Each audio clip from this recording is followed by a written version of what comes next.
Podríamos explicar qué es el acretismo, porque es una complicación que está provocando mucha morbilidad en nuestra población, ¿ya? Termina en histerectomía, termina con, ¿no? Ya imposibilidad de tener la fertilidad, pero lo más peligroso es, ¿no?, la hemorragia. Hay pacientes que han muerto, ¿no?, en el quirófano por la magnitud de la hemorragia que provoca el acretismo, ¿ya? Y eso lo vamos a ir viendo en placenta previa. Entonces, si el ectópico está en el ovario, ¿qué hay que hacer? Sacar el pedazo del ovario, ¿no es cierto? En cuña, ¿ya? Pero si el ectópico es grande y abarca gran parte del ovario, tenemos que sacar todo el ovario. Oforectomía. Entonces, ¿cuál es la conducta? La oforectomía. Parcial o total, ¿ya? Cuando es parcial, prácticamente, ¿no es cierto?, quiere decir que el ectópico es pequeño, le vamos a sacar en cuña, ¿no? Sacar un pedazo y suturar. El problema del ovario es que es un órgano friable. No es fácil suturar. Tiene que ser una sutura bien delicada, porque cada punto que hacemos corre, ¿no es cierto?, y no se puede suturar con facilidad. Además, que no se olviden que el ovario es el único órgano pélvico que no tiene peritoneo, ¿ya? Entonces, mucho más difícil todavía. La mayoría termina con oforectomía total, ¿ya? Y ese es el problema, ¿no?, que ya afecta a la función hormonal, ¿no?, en cuanto al ectópico ovárico, ¿ya? El embarazo ectópico cervical. ¿Dónde está ubicado el ectópico? En el cervix, ¿no? No está en la cavidad uterina. El problema del ectópico cervical es que realmente sangra en gran magnitud, ¿ya? Hemos visto pocos ectópicos cervicales, de los cuales realmente el sangrado, ¿no?, es como abrir la pila, como abrir el grifo. A esa magnitud realmente es el sangrado. Entonces, una paciente rápidamente entra en estado de choque, y lo que lleva a que tengamos que tomar una conducta bien radical, la histerectomía. Entonces, se dan cuenta, hay ectópicos que pueden terminar en histerectomía. El embarazo cornual, hemos dicho, ¿no? Otro, el ectópico cervical. ¿Ya? Entonces, ahí va el tema. Estos ectópicos, en algunos casos, se pretenden resolver, ¿no?, con el AMEU, por ejemplo, porque pensamos que es un aborto en curso, ¿no?, que está ya eliminándose. Y ahí se viene la hemorragia, y ahí se viene el diagnóstico, ¿no? Entonces, eso hay que tomar en cuenta, ¿no? Sin embargo, pues en la ecografía tendríamos que ver, ¿no?, que el útero cambia de forma. Lo vemos como si fuera un reloj de arena, porque el cervix está creciendo por el embarazo, ¿ya? De tal manera que ustedes se fijan, este es el cervix, está bastante desarrollado, ¿no es cierto? Aquí vemos el istmo, y aquí vemos el fondo, ¿no es cierto?, del útero. Entonces, puede ser que el ectópico alcance gran magnitud, como en este caso, ¿no?, que abarca el cervix y empieza a ir hacia el istmo, ¿no? Y ahí es donde se confunde. Paciente que le empezaron a hacer el AMEO, empezó a sangrar como pila, como les decía, como un grifo, y terminó en histerectomía, ¿no? Entonces, así. Sin embargo, si el ectópico llegara no sangrando, no estuviera, ¿no?, con hemorragia, podemos intentar tratamiento médico con metotrexate. El metotrexate me sirve para todos los ectópicos, ¿no?, de cualquier ubicación. Pero hay requisitos, como hemos visto. ¿Cuáles eran los requisitos? Que no esté roto, que sea menos de 6 semanas, que sea menos de 4 centímetros, ¿no?, que el HCG sea menos de 15.000 miliunidades. Ahí le puedo plantear el metotrexate. ¿Dónde voy a aplicar el metotrexate? Tercer nivel, porque hemos dicho que es hepatotóxico, que es nefrotóxico, que va a deprimir a quién, a la médula ósea, le va a llevar una PAN, ¿no es cierto?, citopenia, ¿no ve? Entonces, ese es el mayor, ¿no?, contratiempo que tenemos con el metotrexate. No estamos acostumbrados a utilizar la monodosis, porque sería menos tóxico y sería, ¿no es cierto?, más favorable para la paciente. Estamos más acostumbrados a utilizar las varias dosis, ¿no?, las 4 dosis que alternamos con el ácido folínico, ¿no? Entonces, pues, eso es. Se plantea hacer un cono. Si el ectópico fuera chiquito, hacer cono y retirar ese pedazo. Pero en la mayoría, nuevamente insisto, lo descubrimos cuando ya está grande y cuando el sangrado ya es profuso y termina en histerectomía, ¿ya? Entonces, tienen en la presentación ahí de las US, que son nuestras normas, que nos va recomendando, ¿no?, lo que habíamos dicho, el metotrexate, por ejemplo, ¿no?, para el manejo médico, para el manejo conservador, y básicamente el tratamiento es quirúrgico, ¿no?, si está roto, ¿ya? Es lo más importante que hay que resaltar en relación al embarazo ectópico. No tiene buen pronóstico, ¿no?, para el feto, ¿no?, para el embarazo directo. No hay mucho que decidir ahí. Les he mandado el link de la clase pendiente enfermedad trofoblástica gestacional. Con eso tenemos las 3 patologías de las hemorragias de la primera mitad: aborto, ectópico y enfermedad trofoblástica. Hoy día vamos a empezar un cuadro que es las hemorragias de la segunda mitad del embarazo. ¿Cuánto era el punto de corte para hablar de la segunda mitad y primera mitad? 22 semanas. Si tiene 23 semanas, 24 semanas, está sangrando, mi diagnóstico es hemorragia de la segunda mitad del embarazo, ¿ya? Ahora me planteo, ya no es aborto, ya no es ectópico, ya no es mola. Hay que pensar placenta previa, hay que pensar DPPNI, hay que pensar otras causas. Pero al igual, como habíamos mencionado, en la hemorragia primera mitad, el sangrado puede ser por causa ginecológica, puede ser por causa obstétrica. ¿Se acuerdan las causas ginecológicas? Dijimos, ¿no? Pólipos cervicales, cervicitis, ¿no? Hemorrágica, cáncer cervicuterino, varices, ¿no? Zotas, ¿no? En la vagina. Entonces hay que descartar todo eso, ¿no? Y si me voy al obstétrico, estoy hablando del embarazo, ¿no? Ahí hablamos de placenta previa. Ahí hablamos de desprendimiento prematuro de placenta no inserta. Ahí hablamos de basa previa. Ahí hablo de ruptura uterina. Son otras patologías que voy a pensar, ¿ya? Por tanto, es importante saber, ¿no?, el tiempo de embarazo. ¿Qué problema tenemos aquí? Que tengo que hacer un equilibrio entre la condición materna y la condición fetal. Imagínense, me llega un embarazo de 28 semanas con sangrado escaso, hemorragia de la segunda mitad. Diagnostico placenta previa. Ahora me queda la duda, ¿lo interrumpo? Porque si lo opero, el niño se me va a morir por prematurez. Y si no lo interrumpo, sigue sangrando. La paciente va a entrar en choque. En algún momento va a entrar en choque hipovolémico. Y cuando me entre en choque hipovolémico, ahora tiene riesgo de morir la mamá. Pero es que está sangrando poco. Pero ese poco puede aumentar cualquier rato. Y ahí me queda ahora la duda. No es fácil decidir. Me llegó el ectópico, sangrando. ¿Cuál es mi conducta? Quirófano. Independiente de dónde esté, lo voy a operar, porque está roto. ¿No ve? No tengo nada que pensar. Me llega el aborto. ¿Qué tengo que hacer? ¿De grado o ameo? No tengo nada que pensar. Aquí sí, tengo que hacer un equilibrio. No es fácil decidir. Porque si lo interrumpes a las 28, le estás condenando a que el niño se me muera. Pero ¿qué tal si le aguanto una semanita, no? Le maduro pulmones, le hago un poquito de soporte al embarazo, podría mejorar su pronóstico. Y ahí va. Y si aguanta una semana, ¿por qué no 2 semanas, no? ¿Por qué no llegar a las 34? Y ahí vamos, siempre pulsando en un equilibrio, de acuerdo a la condición de la mamá y de acuerdo a la condición del feto. Aquí es difícil decidir, ¿ya? En algunos casos. Entonces, hay muchas patologías que están relacionadas a la parte obstétrica. Hay 3 que tienen que dominar, ¿no? Placenta previa, el DPPNI y la rotura uterina. Basa previa muy rara vez, seno marginal ni lo diagnosticamos en la gran mayoría, sino cuando ya revisamos la placenta, ¿ya? Entonces, esas 3 patologías las tienen que dominar, porque son las causas obstétricas que vamos a ver con más frecuencia. Las causas ginecológicas, como podemos ver, son bastantes. Las mismas que hemos hablado en las hemorragias de la primera mitad. Si ustedes se acuerdan, dijimos, ¿no? Desgarros poscoitales, las varices rotas, cáncer, pólipo cervical, cervicitis hemorrágica, ¿no? Todo eso hemos ido hablando. Lo mismo puede pasar en la segunda mitad del embarazo. Hoy vamos a avanzar, he dicho, placenta previa. Su nombre ya me está indicando el cuadro. Previo, ¿qué significa?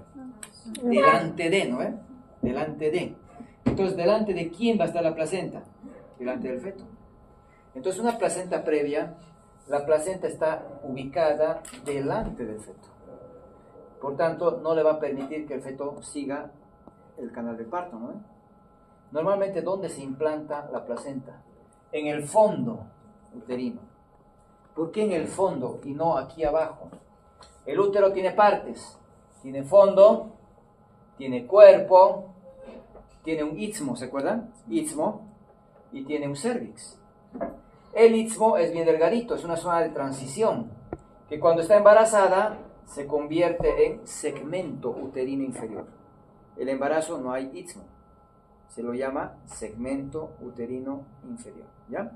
Entonces, ¿cuál es la parte más gruesa? ¿Cuál es la parte más irrigada? El fondo uterino.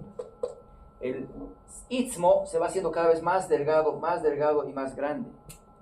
Por tanto, se vuelve más delgadito y menos irrigado.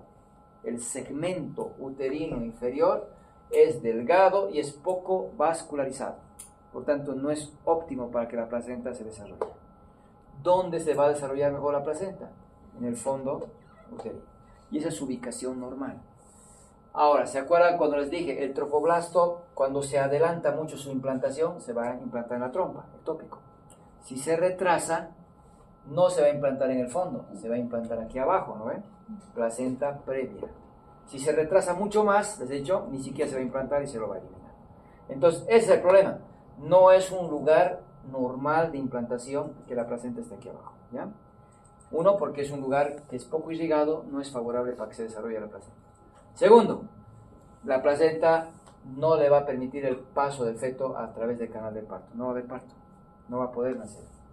Entonces, si hablamos de la placenta previa, se está desarrollando en una parte del útero que no es buena, en irrigación. Entonces, ¿qué pasa con esta placenta? Empieza a crecer, empieza a haber más cotiledones. ¿Por qué? Porque buscan más irrigación. Por eso es que la placenta así queda, en una placenta previa. Es una placenta grande, es una placenta irregular. La placenta normalmente tiene forma discoidea, ¿no? Ovoide. Y esta placenta no es así. La veo bien grande, bien irregular, ¿no es cierto? ¿Qué más? La veo plana, muy delgada, porque no tiene buena irrigación. Y esa es la característica, la placenta tiene esas alteraciones, ¿ya? Las membranas se vuelven bien rugosas, bien irregulares, bien gruesas. No están desarrollándose donde debían, ¿ya? Entonces, esta imagen me tiene que ayudar a recordar qué está tapando, qué está obstruyendo la placenta. El orificio cervical interno. Aquí está el OC, orificio cervical externo, y aquí está el OC, ¿no? Orificio cervical interno. La placenta me está tapando por completo, ¿no? El orificio cervical interno. A esto llamábamos antes placenta previa oclusiva total, porque lo tapa por completo al OC, ¿ya? Lo que a mí me interesa, que la placenta previa es una placenta que está delante del feto. Eso es lo más importante para poder reconocer, ¿no es cierto? Entonces, una placenta que se ha implantado en el segmento uterino inferior y que está delante del feto, ¿no es cierto? Obstruyendo, ¿quién? Al orificio cervical interno. Entonces, muy importante, vamos a asociar a la placenta previa ¿a qué? A pacientes que tienen cirugías previas. Una paciente que tiene una cesárea tiene riesgo de tener placenta previa. Y si tiene 2 cesáreas, más riesgo. 3 cesáreas, mucho más riesgo, ¿ya? Entonces siempre vamos a asociar el riesgo de placenta previa en relación a las cesáreas que tengan, ¿ya? Otro, pacientes mayores de 35 años, pacientes multíparas, pacientes que consumen tabaco, tienen más incidencia, tienen más posibilidad de desarrollar esta placenta previa, ¿ya? Entonces, ¿en quiénes voy a sospechar placenta previa? Pacientes con cesáreas. Pacientes a las que le he hecho legrado, pacientes que son multípares, pacientes que tienen más de 35 años, a ellas las voy a ir pensando, ¿no? Un gemelar tendrá riesgo de tener placenta previa, sí, porque si son 2 bebés y cada bebé tiene su propia placenta, entonces ocupan más espacio, ¿no? Más superficie, hay más posibilidad de que lleguen hasta el cervix, ¿ya?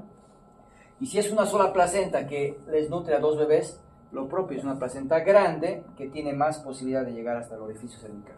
Por tanto, en un gemelar también hay que pensar que pueda tener, ¿no es cierto?, placenta previa, ¿ya? Placenta previa. Bueno, esto es lo que me interesa en cuanto a la clasificación. Lo que nos interesa a nosotros es reconocer las placentas previas. ¿Qué es la placenta previa? La placenta que está delante, ¿no?, de la presentación, delante del feto, y que está implantada en el segmento uterino inferior, ¿no? Ocluyendo de manera total o de manera parcial el orificio cervical interno, ¿ya? Antes los llamábamos placenta previa oclusiva total, oclusiva parcial. Ahora simplemente digo placenta previa y nada más. Pero si le quiero decir placenta previa, oclusiva total y oclusiva parcial, no había ningún problema. Ambas son igualmente indicación de ¿qué? Cesárea. No va a haber parto, ¿no es cierto? No va a haber parto. Lo que se ha cambiado es que hablábamos ahora de placenta de implantación baja. Y ahora decimos, ¿cuándo hablo de placenta de implantación baja? Cuando el borde de la placenta está cerca del OSI. ¿Pero qué cerca? Menos de 2 centímetros. Esto ha ido cambiando en el tiempo. Si ustedes revisan, ¿no?, diferentes libros, Antes decíamos, el borde de la placenta debía estar 10 centímetros lejos del OSI. Y si era menos de 10 centímetros, era placenta de inserción baja, ¿ya? Después cambió el punto de corte, ya no decían 10, decían 5. Y ahí decían, si es menos de 5, eso no es normal, es bajo la placenta, ¿no? Y si el borde de la placenta llegaba hasta el borde del OSI, decíamos, no le está tapando, ¿no? No es oclusiva, ni parcial ni total. Decíamos marginal, hablábamos de marginal. Y eso hacíamos con ecografía. Actualmente, en el Williams nos plantea y nos dice, placenta de implantación baja y nada más. Ya no hablo de lateral, ya no hablo de marginal, hablo placenta de inserción baja. Cuando el borde de la placenta está a menos de 2 centímetros. Si el borde llega hasta el OSI, implantación baja. Si está a 1 centímetro, implantación baja. Si llega a 5 centímetros, ni me preocupa, porque tiene una implantación normal. Solo si es menos de 2 centímetros es la que me va a interesar, ¿ya? Entonces, ¿cuáles son las placentas previas? La oclusiva total y la oclusiva parcial. Pare de contar. ¿La de inserción baja puede ser parto? Sí, puede ser parto. Entonces, no me preocupan las de inserción baja. Las llamadas antes marginal y lateral, ¿no es cierto? Bueno, ¿qué riesgos tiene para la mamá y qué riesgos tiene para el feto? Toda hemorragia va a terminar llevándome a choque hipovolémico. Y si hay choque hipovolémico, todos mis tejidos están hipoperfundidos. ¿Cuál es el que se va a afectar de gran manera? Órganos que no toleran la hipoxia. Cerebro, corazón, riñón. Entonces, uno de los órganos que se afecta en gran medida por la hipovolemia es el riñón, y a quien a veces no le damos mucha importancia. ¿Ya? Entonces, hay que pensar que si le llega menos volumen a este riñón, va a terminar en una injuria renal aguda, que si no revierto esa condición, va a terminar en una insuficiencia renal. ¿Ya? Ya, en algunos casos hemos tenido pacientes que han terminado, ¿no es cierto?, requiriendo diálisis, esperando trasplante. Jóvenes, porque no le dimos importancia a este riñón. Si está sangrando, hay que mejorar el volumen circulante, hay que mejorar la volemia, porque se va a ver afectado corazón, ¿no? Cerebro. Claro, el cerebro lo voy a la paciente somnolienta, letárgica, o se me desmaya incluso. Corazón me puede provocar hasta infartos, ¿no ven? Claro, si no le llega sangre, oxígeno hacia el corazón, igualmente va a tener áreas de isquemia o necrosis. Y el riñón lo propio, ¿ya? Lo propio, se va a alterar su función. Entonces, eso no pueden olvidarse. Toda paciente con hemorragia, sonda vesical, para valorar diuresis horaria. ¿Cuánto es la diuresis horaria que tiene que tener una paciente? Mínimo. Diuresis horaria, ¿cuánto? 30 cc hora. Eso es lo mínimo que tiene que orinar. Pero es facilito calcular, porque lo correcto sería calcular por kilopeso, porque mi volumen no es el mismo que con cada uno de ustedes. Tendría que ser lo mínimo 0.5 cc kilopeso hora. Esa sería la manera correcta de controlar un riñón y su funcionamiento. Pero lo más práctico es 30 cc hora, es lo más sencillo. A ver, me ha llegado una placenta previa, imagínense a las 6 de la tarde, ¿ya? 18:00.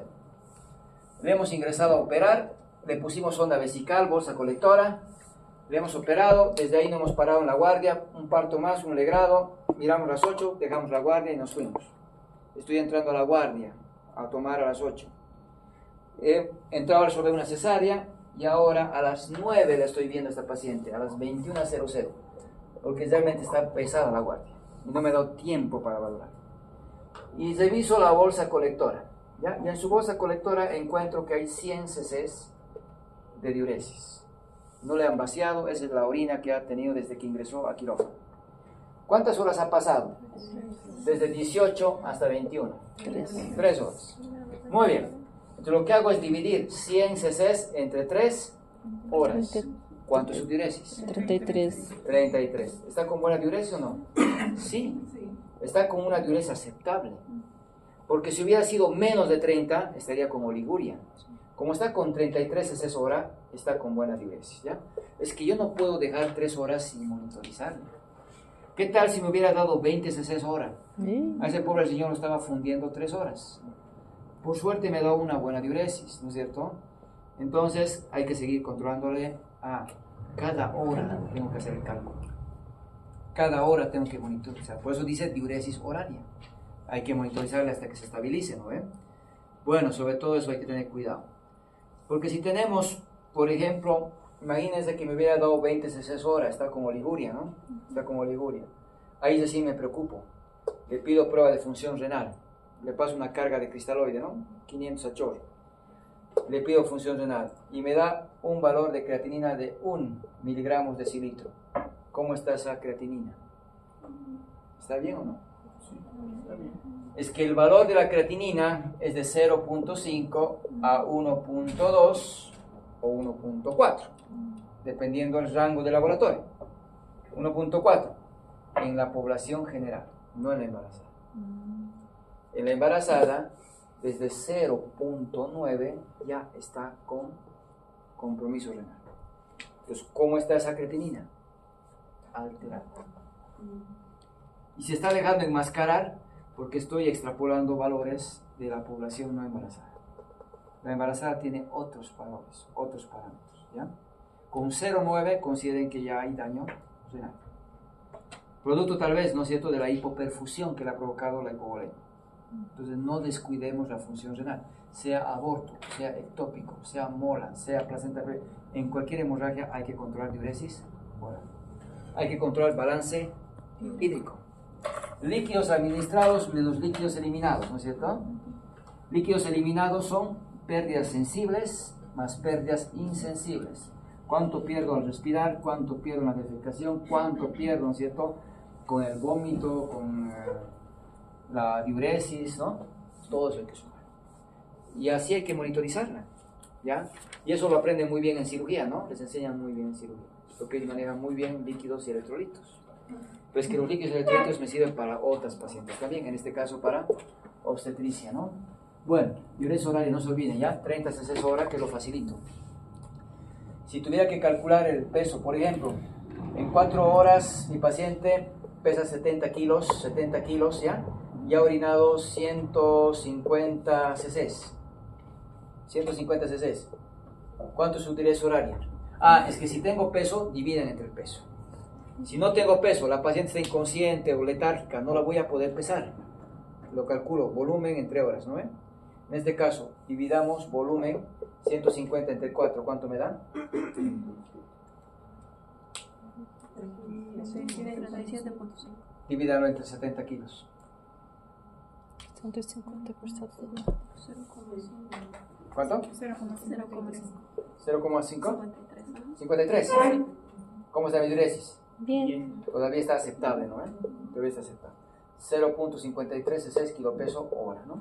Que sería lo más correcto. Pero si no tengo peso, nomás dividan volumen entre horas, ¿ya? Eso es lo que tienen que hacer en toda hemorragia. En este caso, no olvidarme que va a haber un compromiso renal, ¿no? Lleva a la insuficiencia renal aguda. ¿Qué más puede llevar? A la paciente el choque hipovolémico a la muerte, ¿no? A la muerte. Generalmente se da en pretérminos, por tanto se asocia a prematurez.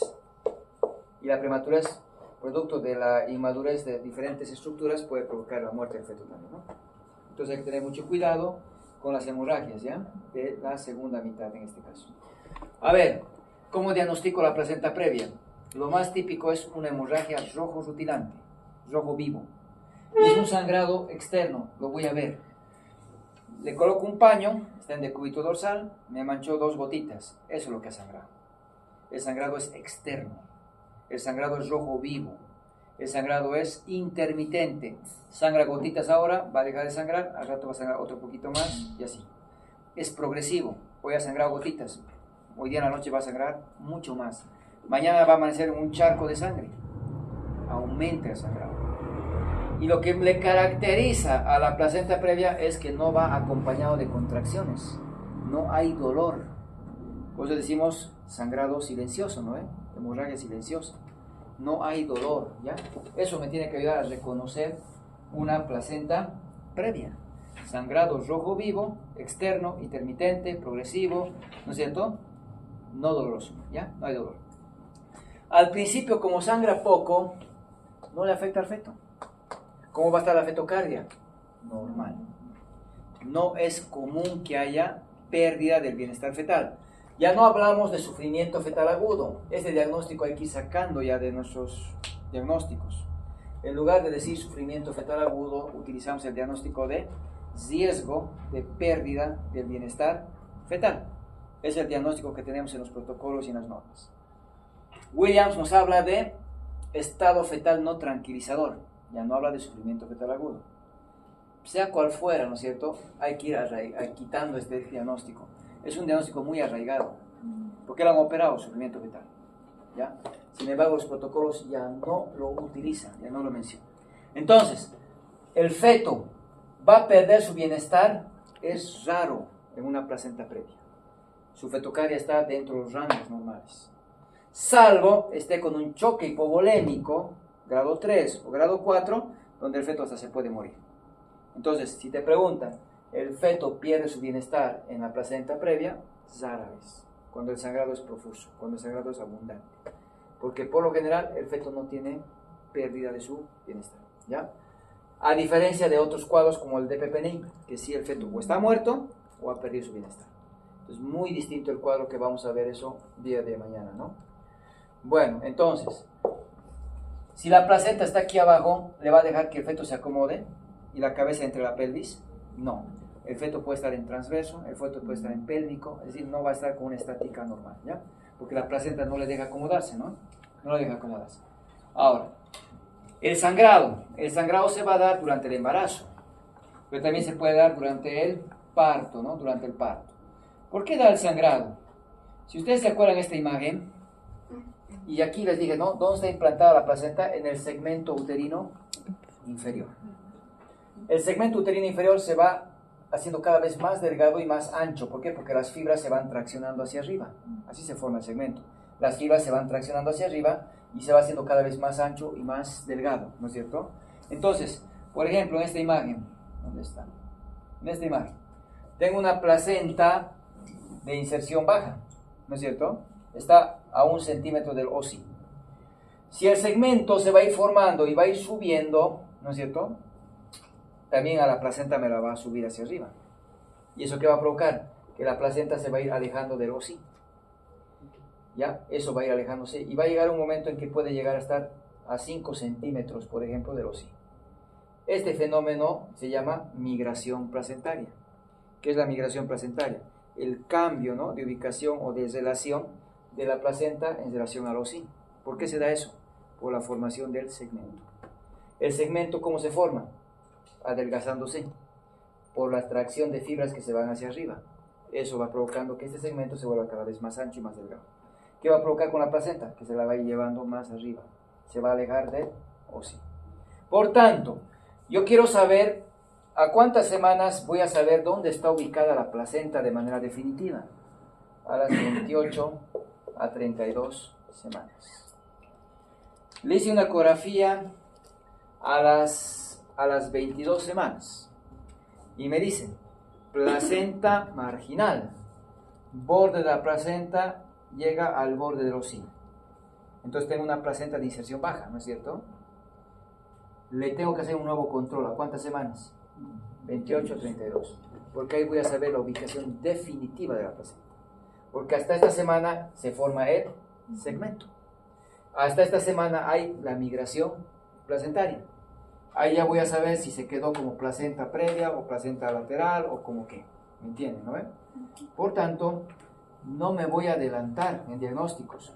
Yo no puedo decir que estoy con una placenta previa antes de las 28 semanas, porque puede cambiar su ubicación.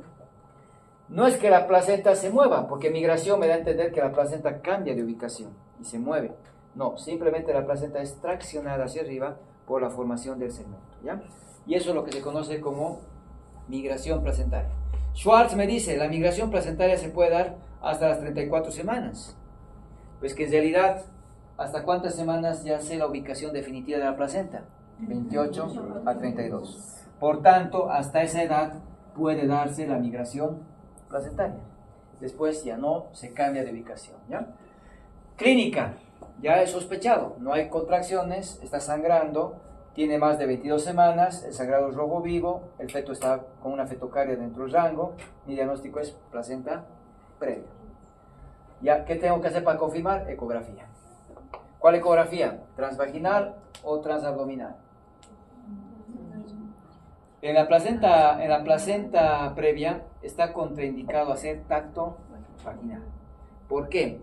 Porque cuando hago el tacto vaginal, mis dedos entran al cérvix y si me encuentro con la placenta, he desprendido cotiledones. ¿Y qué va a pasar? Empieza a sangrar. Empieza la hemorragia, ¿ya? Entonces dice, no realizar tacto vaginal. Si está sangrando, ¿qué tengo que hacer? Especular. Si veo sangre rojo vivo salir del cérvix, eso es placenta previa hasta demostrarlo contrario. ¿Qué tengo que hacer? Ecografía.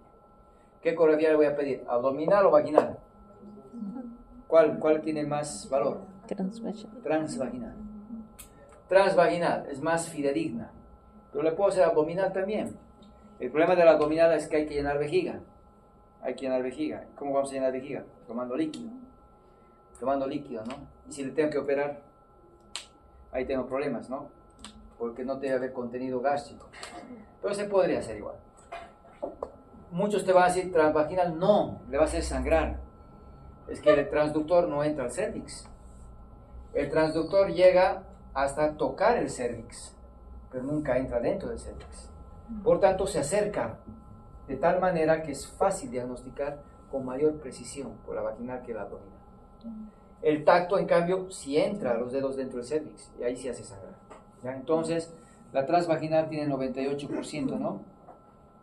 Para el diagnóstico, y la abdominal 92 a 93%.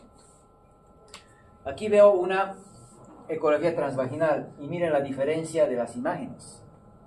Realmente aquí está el transductor transvaginal. Aquí veo el orificio cervical, ¿no es cierto?, externo, el orificio cervical interno. Aquí veo el canal cervical, bien delimitado. Por tanto, aquí veo la placenta. Me está cubriendo por completo, ¿no es cierto? Placenta previa oclusiva total. Y es así la imagen, tan precisa, tan nítida que me muestra, ¿no es cierto? Aquí tengo que ver la vejiga. Aquí veo el cérvix muy difuso, no puedo delimitar bien el canal cervical. Pero aquí tiene la suerte de que la placenta está como una C, ¿no? Y ya me muestra que es placenta previa también. Ya, entonces la imagen es muy distinta a la vaginal que la abdominal. Esta es la que me da más certeza en el diagnóstico. ¿Ya? Entonces, ¿a cuántas semanas vamos a pedir la ubicación de la placenta? 28 a 32. 28 a 32. Muy bien. Entonces, ahora nos vamos a lo que vamos a hacer con la paciente con placenta previa. Complicaciones. Paciente con acretismo, no me voy a olvidar de esto. Invasión, ¿no?, de la placenta, ahorita vamos a ver esto, ¿ya? Acretismo. Choque hipovolémico he dicho, ¿no? ¿Qué más he dicho? Anemia aguda. Si está perdiendo sangre, va a tener anemia aguda. ¿Qué más? Insuficiencia renal, ¿no? Este síndrome de Sheehan se da cuando la paciente sangra en la segunda mitad del embarazo, ¿ya? ¿Qué es el síndrome de Sheehan? Necrosis de la hipófisis por una reducción marcada del flujo de sangre a la glándula hipófisis, ¿no?, a la pituitaria. ¿Ya? O sea que la placenta previa puede provocar Sheehan, sí. El DPPNI Sheehan, sí. Ruptura uterina, sí. ¿Ya? El Sheehan lo que hace es que como le llega poca sangre a la hipófisis, esta se necrosa. La hipófisis tiene un lóbulo anterior y un lóbulo posterior. Generalmente la que se necrosa es el lóbulo anterior. ¿Qué hormonas produce el lóbulo anterior? Todas. Hormona de crecimiento, la ACTH, la TSH, la LH, la FSH, ¿no? Prolactina, oxitocina y vasopresina se producen en el hipotálamo y se almacenan en la neurohipófisis.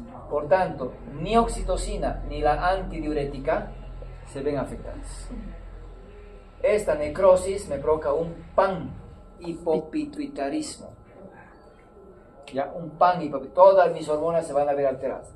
No de manera inmediata, porque me va a hacer hipotiroidismo, porque me va a hacer alisón, porque me va a hacer amenorrea, porque me va a provocar falta de producción de leche, ¿no? Agalactia, porque no hay estas hormonas, pero va a tardar. va a tardar, porque hay hormonas que están circulando todavía. Pero la que sí se va a ver bien afectada es la prolactina, ¿ya? Entonces, ¿cómo me doy cuenta? Si nace el niño, hay una hemorragia y no hay leche, hay que pensar, chica, hay que estudiar las hormonas. Eso me llama la atención, que no haya producción de leche. Porque el resto recién lo voy a ver de aquí a semanas, ¿no es cierto? Pero no se olvide, síndrome de Chica, necrosis del lóbulo anterior de la hipófisis, ¿ya? ¿Puede haber prematuro? Sí, hemos dicho, ¿no? ¿Puede haber bajo peso? Sí, porque la placenta es delgada, un poco irrigada, entonces no le va a nutrir bien al feto, ¿no? Puede haber pérdida del bienestar fetal solo si hay choque hipovolémico grado 3 o 4, ¿no? Puede haber muerte del feto, muy rara vez, solo si hay un choque hipovolémico grado 3 o 4. Por lo general el feto no está alterado, está con su vitalidad, ¿no?, conservada. Entonces, ¿cuál va a ser el método de resolver el embarazo? Cesárea. Placenta previa es cesárea, porque es oclusiva total y oclusiva parcial. La placenta de inserción baja, parto. Puede ser parto. El problema, que si el borde de la placenta llega hasta el orificio cervical, ¿no?, hasta su borde, cuando empieza a dilatar, ¿qué va a pasar? Va a desprender cotiledones, va a empezar a sangrar. Entonces, ahí podemos optar por un método, el método de Pusos. Para poder entender bien el método de Pusos, entendamos esto. El borde de la placenta está a 1 centímetro del osín, placenta de inserción baja. El cuello empieza a dilatar, llega al borde de la placenta, va a empezar a sangrar. Va a empezar a sangrar. Entonces, ¿qué tengo que hacer? Romper membranas. Agarro el amniótomo y rompo membranas. ¿Para qué rompo membranas? Para que salga el líquido amniótico y haga que la cabeza descienda. Al descender la cabeza va a comprimir el borde de la placenta, lo va a apretar y va a dejar de sangrar. Y si deja de sangrar, voy a hacer parto. Pero imagínense que siga sangrando. Me planteo hacer la cesárea también, ¿ya? Entonces, eso es el método de Pusos. ¿Qué es el método de Pusos? Ruptura precoz de membranas. ¿Para qué se hace? Para favorecer el descenso de la cabeza, que la cabeza comprima el borde de la placenta y deja de sangrar, ¿ya? Y en muchos casos deja de sangrar y nos vamos hacia el parto. ¿Ya? Pero si el sangrado continúa, nos vamos a la cesárea, ¿no? A la cesárea. Entonces, el método de Pusos me va a ayudar a que la cabeza descienda, ¿no? Y comprima el borde placentario. Pero también me va a ayudar a que ya no se jalen las membranas, ya están rotas. Y como no hay el tironeamiento, tampoco desprende cotiledones. Son los dos métodos por los cuales me ayuda a parar el sangrado, ¿ya? Y eso lo hacemos en las placentas de inserción baja, ¿no? Bueno, ¿qué me interesa del manejo? Este cuadro. Se van a enfocar en este cuadro, porque después les digo, es muy difícil decidir, ¿no? Decidir. ¿Qué decide cuándo voy a finalizar el embarazo? La magnitud de la hemorragia. Me llega una paciente con hemorragia profusa, con choque hipovolémico grado 3 o 4. No me importa la edad del embarazo, interrumpo la gestación, porque no me interesa que la madre se me muera. Tengo que evitar que se muera. Entonces, ¿qué hago? Lo resuelvo operando. El niño puede tener mal pronóstico, ni modo. La mamá se me va a morir y el niño también se va a morir si no lo opero, ¿no es cierto? Entonces, cuando el sangrado es abundante, ¿cuál es mi conducta? Cesar, independiente de la edad que está haciendo. Si el sangrado es moderado, ahora viene la balanza. Tengo que ver, si el embarazo es de término, ¿qué voy a esperar? Nada, opero, cesárea. El embarazo es pretérmino, ahora sí tengo que, como es moderado, esperar un poco. Le puedo madurar pulmones, ¿no? Ganar un poco de tiempo, 2 días por lo menos que aguante, ¿no? Si el sangrado no aumenta, le sigo manteniendo el útero. Me aumenta el sangrado, lo interrumpo. Entonces, ojo, si es pretérmino, tengo que madurar pulmones, tengo, ¿cierto?, que tomar una conducta todavía expectante. No le voy a interrumpir todavía. Pero si el sangrado es leve, tampoco para qué me voy a apurar, ¿no es cierto? ¿Para qué me voy a apurar? Le sigo controlando. Si fuera de término, no hay nada que esperar, le opero.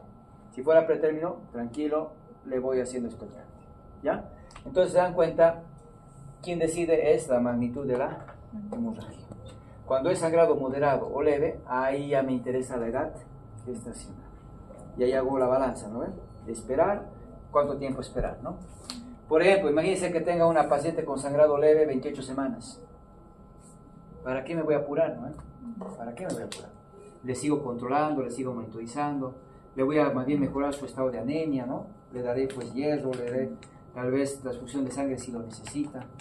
Le prepararé para que si nace pretérmino, pues que nazca por lo menos con más opciones, maduraré pulmones, ¿no? Depende mucho de la edad, ¿ya? Estos dos. Pero el otro no se discute, ¿no? No se discute. Ahora, ¿qué hacemos con una paciente con diagnóstico de placenta previa que me llega a las 38 semanas? No está sangrando. Está de término. ¿Le opero o no le opero? Ya está de término. Le opero, ¿no es cierto? Le opero. ¿Por qué voy a esperar a que sangre? El sangrado puede ser gotitas. También puede ser un sangrado profuso, que rápido me lleva a choque hipovolémico. No me voy a arriesgar. Le programo su cesárea. Hoy en día, las pacientes programadas no se las realiza con menor a 39 semanas. Por el rango de error. Si me equivoco 2 semanas, me va a salir 37. No hay problema, de término. Si le opero a las 37 semanas, me equivoqué en el cálculo, me va a salir pretérmino, ¿no es cierto?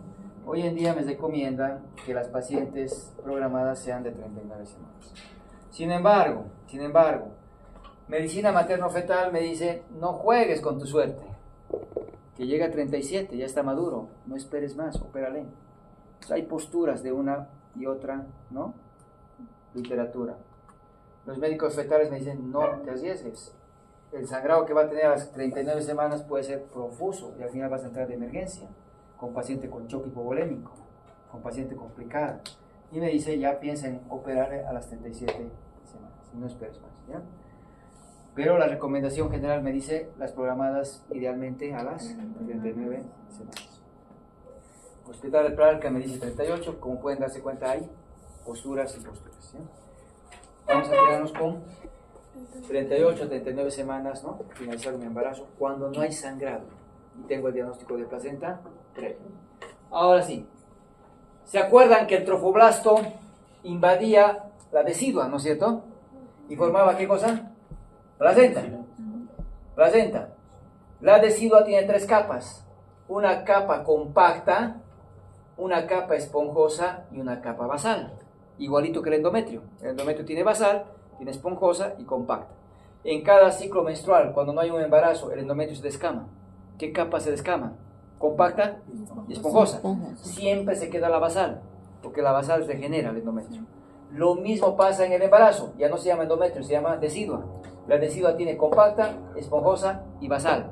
En la placenta, cuando sale en el alumbramiento, se va la capa compacta y parte de la esponjosa. Se queda siempre la basal, ¿ya? ¿Qué pasa cuando yo le hago un legrado y raspo muy enérgicamente? Le puedo raspar la capa basal. Le puedo raspar la capa basal. ¿Y eso qué va a provocar? Que en algunos casos las paredes se unen y se forman sinequias. Síndrome de Ackermann, ¿no? O Asherman. Y como se forman sinequias, a veces no hay ni siquiera cavidad uterina. ¿Y qué pasa? No hay menstruación. Y la paciente viene preocupada. Doctor, desde que me ha hecho el legrado no he vuelto a menstruar. Ya tengo 6 meses después del procedimiento. Hay que pensar en Ackermann. Porque ahí no va a haber embarazo. Tampoco menstruación. Por la histeroscopía hoy en día liberan todas las sinequias, ¿no? Y otra vez vuelve a ser funcional. Sin embargo, en algunos casos puede haber zonas que quedan con defecto de la capa basal. Y eso va a provocar que cuando se implante la placenta entra en contacto con el miometrio. Aquí veo una placenta que está unida, ¿dónde? Al miometrio. No hay esta capa basal. ¿Eso es normal? No. Si la placenta está unida al miometrio, no es normal. A eso llamamos acretismo. ¿Qué es acretismo? Adherencia anormal de la placenta al miometrio. No al endometrio, es normal que esté unido al endometrio o decidua. Al miometrio, eso es acretismo. Aquí que veo, la placenta se ha entrado dentro del miometrio. A eso llamamos placenta íncreta. Entonces, ¿qué es íncreta? Cuando la placenta invade al miometrio. Aquí la placenta lo ha atravesado todo el miometrio y ha llegado a la serosa. Incluso llega a la vejiga, incluso se entra dentro del recto. A eso llamamos percreta. acreta, íncreta, percreta. Son grados distintos de invasión del miometrio. Por eso es que actualmente se lo llama como el PAS, espectro de placenta acreta. ¿Por qué espectro? Porque es un rango amplio, ¿no?, de invasión. Adherida, acreta, invadida, íncreta, que la atraviesa la percreta, ¿no? Entonces van a escuchar mucho el PAS. Cuando escuches el PAS, te están hablando de espectro de placenta acreta, que incluye a quién: acreta, íncreta y percreta, ¿ya? Eso es lo que manejamos actualmente. ¿En qué pacientes voy a ver? Pacientes con cesáreas. Cuantas más cesáreas, más riesgo de placenta previa y más riesgo de que se entre dentro del miometrio. Pacientes con legrados, pacientes con amego, tienen riesgo de eso, ¿ya? Sobre todo eso hay que pensar. ¿Por qué? Imagínense, tengo una paciente con 3 cesáreas previas. Hoy viene con su 4º embarazo. ¿Tienes riesgo de placenta previa? Sí. ¿Tienes riesgo de acretismo placentario? Sí. Como nunca he hecho control esta paciente, llegó con sangrado a la emergencia, me entro a operar 3 de la mañana, hago la laparotomía, por suerte le hice mediana, porque frente a sospecha de acretismo hay que ser medianas. Por suerte le hice mediana y me encuentro con esta imagen. Este es el segmento uterino. Quienes ya han entrado a ver cesáreas van a ver que el segmento es bien rosadito, es bien delgadito, no tiene estos vasos que estoy viendo. Ingresé, veo el segmento y aquí veo vasos que están yendo hacia arriba y vasos que están yendo hacia abajo. Esto se llama el signo de cabeza de medusa, similar a lo que vemos en el ombligo en la hipertensión portal. De ahí viene el nombre, signo de cabeza de medusa. Yo veo esto, ya me asusto porque digo, esto es percreta. Hacer una incisión aquí, me voy a encontrar con la placenta. Una placenta que no va a salir porque está muy adulta. Entonces solamente el pensar que voy a meter la mano para buscar al bebé no me va a dar tiempo. Se me va a desangrar, se me va a morir la paciente. Entonces ahí ya cambia mi técnica. Es más, ni siquiera debía de haber operado, pero por la emergencia me encontré con eso. Ese signo de cabeza de medusa nos alerta sobre el PAS. Ya, ahorita vamos a ver la imagen. Esta es la imagen para ilustrar, ¿no es cierto? Acreta adherida al miometrio, ¿no? Íncreta lo ha invadido, percreta lo ha atravesado. En conjunto, ¿qué forma? El PAS, ¿no? El PAS, espectro de placenta acreta. Esta tabla me muestra algo muy importante. Una cesárea, ¿tienes riesgo de acretismo? Bajísimo, bajísimo, ni el 0.03%. ¿Ya? Una paciente que tiene 3 cesáreas, ¿tienes riesgo de acretismo? 1%. Bajo, pero es riesgo. Ahora, imagínense 4 cesáreas, lo mismo, ¿no? Imagínense que esta paciente no solo tenga 3 cesáreas, tenga placenta previa más. Ah, miren cómo cambia el riesgo y es mayor al 60%. Una paciente con 3 cesáreas y si tiene placenta previa, eso es acretismo hasta demostrar lo contrario. Una paciente con 3 cesáreas sin placenta previa, el riesgo es 1%, es bajo. Pero con placenta previa, miren cómo me cambia. Por eso es que cuando tengo cesáreas previas, tengo que buscar localización de la placenta. ¿A cuántas semanas voy a pedir? 28, 32. Una vez que me digan placenta previa, tengo que aprovechar a hacer Doppler para valorar riesgo de acretismo. Hoy en día es inaceptable que no le pidas Doppler para valorar riesgo de acretismo a pacientes con cesáreas previas. ¿A cuántas semanas va a ser el Doppler? 28 a 32 semanas. Definitivamente esa es la ubicación de la placenta, ¿no? Entonces, es que solo el Doppler me sirve, ¿no es cierto?, para poder diagnosticar el PAS. Eso es mentira. ¿Qué ecografía estamos viendo aquí? Ecografía 2D, ¿no es cierto? 2D. ¿Ya? Y lo que hace el ecografista es ver que tiene que haber una interfase. Fíjense, aquí hay una pequeña sombra negrita, ¿no ve? Negrita, negrita, negrita, y ahí se pierde. Aquí ya no hay. Aquí ya no hay, aquí no hay, aquí no hay. No hay esa interfase que tiene que haber entre placenta y miometrio. ¿No es cierto? No hay ese negrito. Mira, aquí se interrumpe, ¿no? Se interrumpe. Eso es lo que busca el ecografista. Aquí no veo. ¿Qué me está diciendo? La placenta se ha entrado dentro del miometrio. Y eso está viendo con 2D. ¿Qué estamos viendo en la placenta aquí? Como quistes, ¿no? A esto se llaman lagunas. Dice como un queso suizo, dice, ¿no?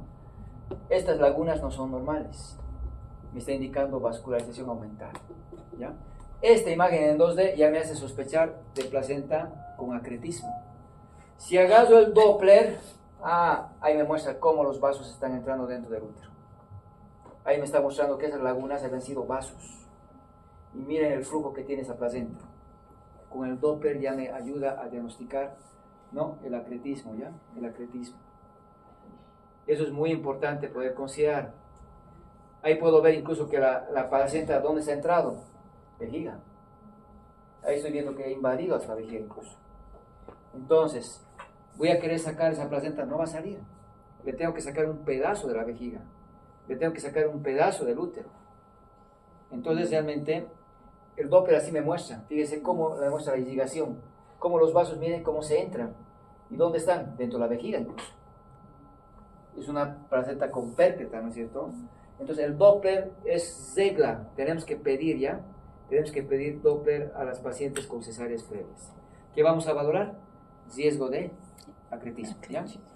Si me dicen riesgo de acretismo, no lo opero. Lo mando al tercer nivel. Eso es para el tercer nivel. La cabeza de medusa.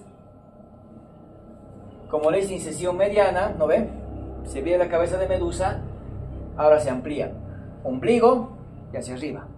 La incisión se vuelve sifopúbica. Hay que abrirle todo el abdomen, porque ya te encontraste con algo feo. Luego, ¿qué hacen? Agarran el útero y lo sacan hacia el exterior, con el bebé adentro. Lo sacas hacia afuera del útero, para verlo bien. No le vas a tocar aquí, donde normalmente operamos. Porque imagínate aquí hacer un corte, es realmente la hemorragia que voy a provocar. Solo esta imagen me muestra lo que va a sangrar. Entonces agarran, se saca el útero. Por eso es que el corte se lleva hasta arriba. Se lo saca el útero. Lo veo al útero. ¿Dónde hago el corte? En el fondo. Lo voy a sacar al bebé por los pies. Lo saco al bebé. Lo salvamos al bebé. Le ligamos el cordón donde la placenta. Sellamos el útero. No la toco a la placenta. Sellamos el útero. Se lo vuelvo a meter al útero y se lo cierro toda la pared.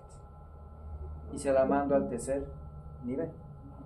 Porque hacer 3 de la mañana una histerectomía es matar a la paciente, ¿no es cierto? Porque la paciente se va a desangrar. Esto no se opera en emergencia. Y peor en un segundo nivel, pero te llegó. Y eso es lo que actualmente se está haciendo. Va al tercer nivel, la pasan a salas, le transfunden sangre, llaman al vascular, le piden, ¿no?, valoración para ver si entra a vejiga, entran con el urólogo, entran con el vascular, entran con el terapista, entran 3 ginecólogos, es un equipo multidisciplinario. Y le van a hacer la histerectomía. Y le van a sacar el útero sin mover la placenta. Porque el momento que quieras tocar, le vas a hacer desangrar. Y esta cirugía es bien difícil, porque la vejiga está aquí adelante. La tienes que bajar, y es una cirugía muy compleja. Es lo que están haciendo. Por eso es que les he dicho que el acretismo es realmente una situación muy compleja. Hacen la cesárea, intentan sacar la placenta, no sale, acretismo. Histerectomía en bloque, de emergencia. Intentaron sacar la placenta, empezó a sangrar, pidieron la legra, raspar legra, le pusieron puntos, nada, histerectomía. La paciente en choque hipovolémico, terapia, al pasarle de la camilla a terapia, hace paro y se nos ha muerto. De en vano toda la cirugía, porque realmente ha sangrado. Por tocar esa placenta, no debíamos tocarla. Y son pacientes que han muerto así. Se saca todo el útero con la placenta in situ. Acretismo es lo peor que nos está pasando en esta época, porque hay muchas cesáreas que tienen las pacientes. Esto es Germán Urquidi, tercer nivel. Llega a la emergencia en la noche, lo que les he dicho, cabeza de medusa. En el propio tercer nivel, en la guardia, deciden ampliar la incisión, lo exteriorizan el útero, le hacen el corte en el fondo, lo sacan al bebé, lo cierran, a piso. Ni en el mismo tercer nivel se animan a operar en un tiempo. Lo mandan a piso, a los 4 días le hacen el estudio, hay un equipo del PAS que se ha formado, ahora le deciden hacer manejo conservador, están haciendo manejo conservador. ¿Qué le hacen? Como ya el útero está disminuyendo su irrigación, corte,